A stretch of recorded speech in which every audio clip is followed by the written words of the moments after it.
नमस्ते everyone, welcome back to शक्ति Madhubani series. मैं हूँ वाणी और आज हम इस सीरीज के तीसरे दिन पहुँचते हैं नवदुर्गा के उस रूप तक जहाँ शांति अपनी आंखें खोलकर साहस में बदल जाती है। ये रूप है माँ चंद्रघंटा। माँ Chandraghanta is the third form of goddess Durga, the energy of fearlessness, rhythm and strength. She is Parvati after transformation. Navratri के तीसरे दिन माँ चंद्रघंटा की पूजा की जाती है। ये माँ का वो रूप है जो शांत भी है और प्रचंड भी। माँ चंद्रघंटा का रूप असल में माँ पार्वती का ही रूप है। जब माँ पार्वती ने कठोर तपस्या करके भगवान शिव को पति रूप में प्राप्त किया, तब उनका विवाह निर्धारित हुआ। विवाह के दिन शिव जी अपने असली अघोरी रूप में बारात लेकर आए। जटाओं में गंगा, गले में सांप, शरीर पर भस्म और साथ में भूत प्रेत और गण। ये रूप देखकर माँ पार्वती के माता पिता और सभी नगरवासी डर गए। तब माँ पार्वती ने सोचा कि अब उन्हें ही स्थिति को संभालना होगा। तब उन्होंने अपना दिव्य और तेजोमय रूप धारण किया।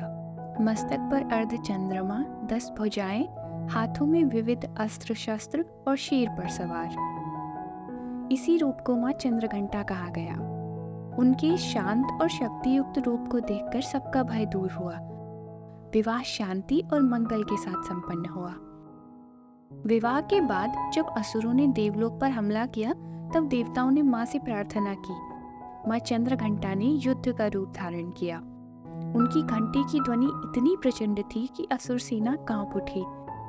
कहते हैं कि उस घंटे की आवाज से दुष्ट शक्तियां नष्ट हो जाती थी और असुर बेहोश हो जाते थे। माँ ने अपनी त्रिशूल, तलवार और अन्य शस्त्रों से असुरों का विनाश किया और देवताओं को मुक्ति दिलाई। उनका ये रूप हमें सिखाता है नारी शक्ति कभी कोमल, कभी प्रचंड होती है। अन्याय के खिलाफ खड़े होना ही सच्ची भक्ति है और डर को मिटाकर ही जीवन में विजय मिलती है। माँ चंद्रघंटा साहस, शांति और आत्मविश्वास देती है।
आज की पेंटिंग यहीं पूरी होती है, पर माँ चंद्रघंटा की शक्ति यहीं रुकती नहीं।